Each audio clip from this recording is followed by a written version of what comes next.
Allez, on passe à notre page culture. Ce soir, coup de projecteur sur l'Ukraine avec ce nouveau numéro de collection reportage TV5 Monde qui sera diffusé sur nos antennes et ce, dès demain samedi. Avant d'en parler en plateau, eh bien, regardez cet extrait de L'art de la guerre et la guerre de l'art. Depuis 2 ans, Ruslana, artiste ukrainienne, s'est réfugiée en France avec son groupe, les Dark Daughters.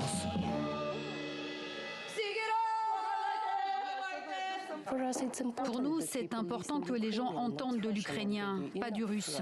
Ça suffit. On a eu assez du russe dans notre vie. Maintenant, on veut montrer aux gens comme l'ukrainien est une belle langue. Le russe, c'est la langue de l'occupation. Quand on l'entend, pour nous, ça évoque automatiquement la mort. Bonsoir Pascal Bourgault. Bonsoir Nicolas. Vous êtes la réalisatrice de ce documentaire qui va être diffusé dès demain sur les antennes de TV5. Vous avez décidé de traiter ce conflit entre l'Ukraine et la Russie sous un angle totalement différent. Alors vous savez que moi j'aime regarder le monde à travers la culture, les artistes, et la culture souvent, eh bien, c'est la propagande, surtout en temps de guerre. Alors je me suis intéressée à la guerre qui nous occupe tous ces 2 dernières années. Ici, en général, on connaît mieux la propagande de l'ennemi, c'est-à-dire en l'occurrence les Russes, parce qu'on la décortique dans les journaux télévisés. On connaît en revanche beaucoup moins bien notre propagande et elle est présente et c'est ça qui m'a intéressée. J'ai été voir des spectacles, des concerts d'Ukrainiens ici en France et je me suis dit tiens, au fond, est-ce que c'est spontané? Est-ce que ce sont simplement des compagnies d'artistes qui sont mobilisées et qui défendent évidemment leur pays ou est-ce que c'est organisé? Ouais, l'idée c'était de savoir si c'était pas monté de toutes pièces. Alors votre reportage, il montre comment face à l'agression russe le 24 février 2022, l'Ukraine en fait a développé une diplomatie culturelle, c'est comme ça que vous l'appelez Pascal. Cela commence en France où de nombreuses femmes artistes sont réfugiées. Oui, alors j'ai suivi pendant plusieurs mois avec les équipes de TV5 Monde un groupe qui s'appelle les Dark Daughters. Celle qu'on voit actuellement à l'écran. Voilà, exactement, qui ont été invitées par la directrice du théâtre de Vire en Normandie, s'appelle Lucie Berelovitch. Elles avaient créé ensemble auparavant. Et donc, je les ai suivies pendant plusieurs mois et je me suis intéressée à leur création. Je me suis intéressée à leur message.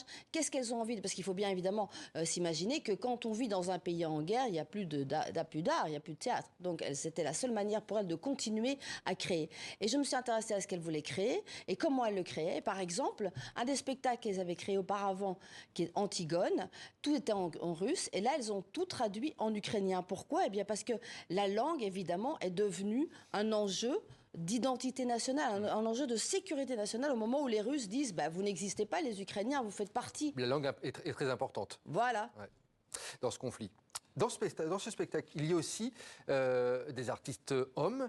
Or, on le sait tous, les hommes ukrainiens ont l'interdiction de quitter le territoire. Oui. Mais alors, certains ont des dérogations. On va regarder un extrait, puis on en parle ensemble ensuite, Pascal. En principe, depuis l'invasion russe, ils ne peuvent quitter le territoire, mais certains artistes comme Roman ont obtenu une dérogation. J'ai une autorisation du ministère de la Culture. Le gouvernement ukrainien veut que je fasse ce spectacle. Pour lui, c'est très important qu'à chaque représentation, je parle de l'Ukraine en Europe. C'est intéressant ce témoignage. Qu'est-ce que cela démontre exactement? Eh bien, ça démontre qu'en fait, le gouvernement veut que ces artistes soient en Europe, en France, pour défendre la culture ukrainienne, pour défendre la langue ukrainienne, pour dire voilà, on existe. Et pourquoi, Nicolas, vous le savez, vous qui êtes aussi chroniqueur culture, parce que le théâtre, la musique, c'est l'émotion. Et l'émotion, c'est le meilleur vecteur de la solidarité, de l'engagement. Donc ce qu'ils veulent, c'est que les Européens, on soit engagés, on soit émus, mais pas seulement les peuples, que les gouvernements les suivent. Et donc qu'il y ait une solidarité, qu'il y ait un engagement auprès d'eux, politique et puis militaire, bien sûr. Il y a un autre personnage dans votre reportage, il s'appelle Roman. Roman, lui, il a choisi de rester sur ce front culturel. mais d'autres artistes ont choisi le front militaire. Qu'est-ce que ça veut dire exactement? Alors, donc, Roman, qui est dans cette troupe, dans cette pièce de théâtre et qu'on a vu parler juste à l'instant, lui, il fait des pièces de théâtre, il tourne. Mais il y en a d'autres qui ont dit non, non, mais moi j'arrête ma vie d'artiste. Il s'appelle Bogdan, il était chef d'orchestre avant, il s'est engagé dans l'unité Azov, il a été blessé lors de la bataille de Bakhmout, et là on l'a rencontré dans un hôpital, dans un lieu qu'on peut évidemment pas révéler, et il partage avec son ami des souvenirs d'artistes de leur vie d'avant. Et on va regarder justement ce moment très émouvant. Avant de se quitter, Bogdan partage quelques instants avec son ami une passion commune, la musique. Sur son téléphone, il choisit un concerto qu'il a dirigé. Ce sera Schumann, un Allemand, un Européen.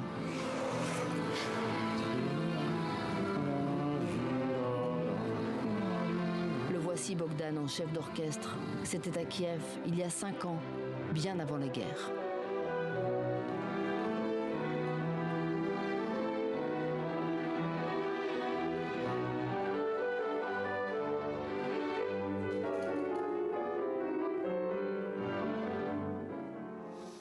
Est-ce que vous avez des nouvelles de tous ces artistes, de ces gens que vous avez rencontrés, Pascal? Bien sûr, d'abord je leur ai annoncé la grande nouvelle, c'est que le reportage passait sur TV5 Monde en leur donnant les horaires sur les différents réseaux. Alors très simple, les Dark Daughters vivent toujours à Vire, elles tournent dans le monde entier avec leur groupe. Bogdan, qu'on a vu le blessé, eh bien il est guéri, il va retourner sur le front en août.